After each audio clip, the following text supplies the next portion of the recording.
सभी दोस्तों को जय श्री अन्नदाता। अन्नदाता आर्थिक आजादी के YouTube चैनल पर आप सभी का हृदय की गहराइयों से स्वागत है। आज की सभा में हम बात करेंगे हम किसान कौम की। हिंदुस्तान में जो कौम पारखी थी कभी हीरों की, आज वो दर दर की भिखारी है। वो कौन सी कौम है, आपको ज्ञात है क्या? वो कौम थी किसान कौम। समय बदलता गया, राजनीति कैंसर की तरह गांव-गांव में, घर घर में और जाति जाति में फैलती गई। जाटों के नेताओं ने जाटों में राजनीति की फूंक भरनी शुरू कर दी और अपना उल्लू साधने के लिए जाटों और किसानों को गुमराह करने लगे। उन्हें बोलने लगे कि एक बार अपना राज ले आओ, उसके बाद 7 पीढ़ियों तक आपको मौज कर दूंगा, 7 पीढ़ियों का जुगाड़ बिठा दूंगा। ऐसे ऐसे प्रमोटर बयान दे करके हमारे जाट और किसानों को उन किसान नेताओं ने खूब गुमराह किया। और हमारे जाट और किसान लोगों ने, सभी जाटों ने और हमारे किसान भाइयों ने अपना अपना काम धंधा खेती बाड़ी का छोड़कर इन पार्टियों के लिए काम करना शुरू कर दिया। अपनी खेती बाड़ी का बट्टा बिठा दिया और खेती बाड़ी गर्क में चली गई। सिर्फ राजनीति ही राजनीति घरों में प्रवेश कर गई। इनमें इतनी फूंक भर दी गई कि वे अपनी ही जाति के जाटों और किसानों को ले बैठने का काम करने लगे। हमारे जो कुछ एक चुनिंदा किसान साथी थे या हमारे जाट किसान भाई थे, वे लोग इन राजनीतिक पार्टियों के चक्कर में खुद तो बर्बाद होते गए। उस समय उन्हें लगता था कि इसी तरह से लूट खसूट चलती रहेगी, लेकिन हमारी पूरी किसान कौम के जो मुख्य व्यवसाय खेतीबाड़ी था, उन्हें धराशायी कर दिया। पार्टी के चंद सिरफिरों ने अपने अपने गांव में खूब मनमर्जी की और अपनी किसान कौम और जाट जाति को बर्बाद करने में उन्होंने कोई कान कसर नहीं छोड़ी। किसानों और जाटों का दिल आपस में चीर चीर हो गया। एक दूसरे से भरोसा उठ खड़ा हुआ। आपस में सारे एक दूसरे को बेईमान और चालाक लोमड़े नजर आने लगे। आपस में किसानों को किसान ही और जाटों को जाट ही आपस में एक दूसरे को चालाक लोमड़े नजर आने लगे, क्योंकि उन्होंने सिवाय ठगी, हेरा फेरी और भ्रमित करने के किसान जाति के लिए, किसान कौम के लिए और जाट समाज के लिए कुछ भी नहीं किया। ये तय है। अतीत में जाकर के देखो आप, ये इतनी सफल और कामयाब कौम थी जिसका मुकाबला कोई नहीं कर सकता था। लेकिन ये राजनीतिक पार्टियों ने इन्हें गुमराह कर करके पूरी कम्युनिटी को ही बर्बाद कर दिया। आज ये बर्बादी के कगार पर खड़ी है। जाट समाज या किसान समाज का कोई नेता या समाज सेवक उन्हें इकट्ठा करने और किसानों का मजबूत संगठन बनाने की बात करता है, तो लोगों को वह नेता और समाज सेवक ठग नजर आने लगता है। क्यों? क्योंकि भूतकाल में सिर्फ इन्हें, इस पूरी जाति को, इस पूरी कौम को गुमराह किया जाता रहा था और बेवकूफ बनाया जाता रहा था।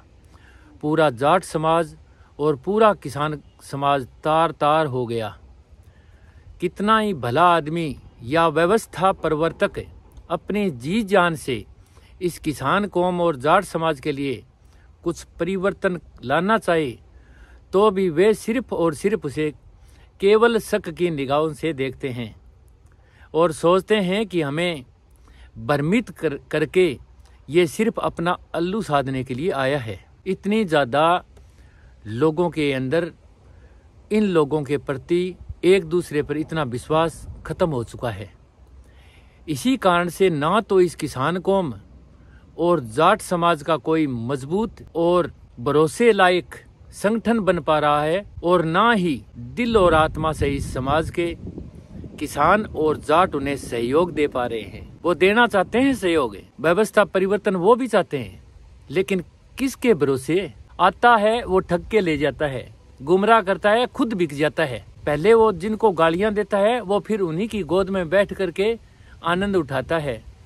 तो सारी कौम को एक दूसरे से ही विश्वास उठ खड़ा हुआ और ये कौम धीरे धीरे सभी तरह से डाउन होती गई।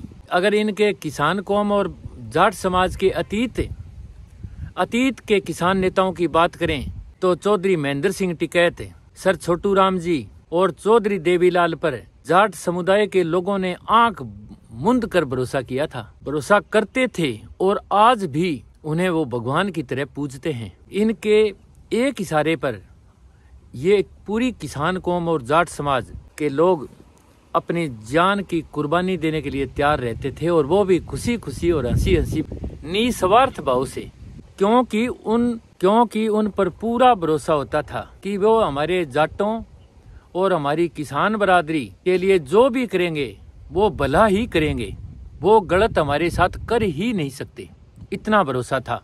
वे किसान नेता राजनीति कम और सामाजिक बदलाव का ज्यादा से ज्यादा काम करते थे। कौन? हमारे किसान नेता चौधरी महेंद्र सिंह टिकैत, सर छोटू राम जी और हमारे किसान मसीहा चौधरी देवीलाल जी, जो जैसे बाहर से दिखाई देते थे वो अंदर से भी वैसे ही थे, 100% पाक साफ, उतने ही ईमानदार और भरोसे लायक थे। तभी तो पूरी कौम इनके एक इशारे पर कुर्बान होने के लिए तैयार रहती थी। लेकिन फिर ये जो नकली किसान नेता लोग आए, बिकाऊ माल आए, अपने स्वार्थ के लिए पूरी कौम को डुबोते गए और आज पूरी किसान कौम तंगी, बेहाली, बेबसी और मजबूरी का जीवन जीने के लिए मजबूर है। देश की आज़ादी के बाद सबसे ज्यादा जिस समुदाय या जिस कौम को जो सबसे ज्यादा नुकसान हुआ है और जो सबसे ज्यादा बर्बाद हुई है, वो समुदाय है सिर्फ किसान कौम। सिर्फ और इस किसान कौम और जाट समुदाय का जितना नुकसान हुआ है उतना किसी भी अन्य समाज के अन्य वर्गों का नहीं हुआ। किसान और जाटों को छोड़कर आप देख लेना अपने समाज में, अपने गांव में, आपके इर्द गिर्द मोहल्लों में, किसान और जाट समुदाय को छोड़कर देश के अन्य सभी समुदाय और जातियों ने बहुत उन्नति की है, बहुत विकास किया है। उनके संरक्षक और अगुवा लोगों ने उन्हें बहुत जागृत और जागरूक किया है, उन्हें संगठित और शिक्षित किया है। मैं अन्य समाज के सभी अगुवा लोगों को, बुद्धिजीवियों को और जिन्होंने अपनी कौम को विकास की राह पर ले गए, मैं उन सभी को कोटि कोटि नमन करता हूँ। और मुझे खेद है कि मेरी किसान कौम को कोई हमारा सच्चा हितैषी नहीं मिला और जो सच्चे हितैषी थे वो इस दरा पर रहे नहीं। तो मेरे सभी साथियों से मैं ये निवेदन करता हूँ कि आप अपने होश में इस सब को समझने की कोशिश करो ताकि हम अपनी कौम को वापस कामयाबी और सफलता की बुलंदियों पर ले जा सकें, क्योंकि हमारे पास संसाधन बरकरार हैं। हमारे पास दूसरी जो कौम है जो कामयाबी और सफलता की बुलंदियों पर पहुंच गई है, उनसे भी लाखों गुना ज्यादा पावर आज भी हमारी कौम के पास पड़ी है। लेकिन गुमराह, एक दूसरे पर बेविश्वासी, भरोसा ना करना, शक करना हमारे खून में हो चुका है।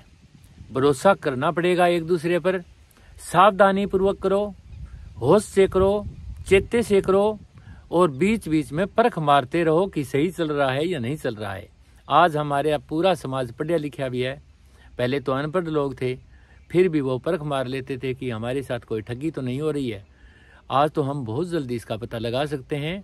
इसलिए मैं आपसे निवेदन करता हूँ कि जो कौम का नहीं वो किसी काम का नहीं, जो कौम का नहीं वो किसी काम का नहीं। अपनी कौम के लिए अपना थोड़ा समय दें, सहयोग दें और साथ दें। जय हिंद, जय भारत, धरती माता की जय, अन्नदाता की जय और हमारे किसान मसीहा सर छोटू राम जी की जय, हमारे सुप्रीम अन्नदाता भगवान विष्णु जी की जय।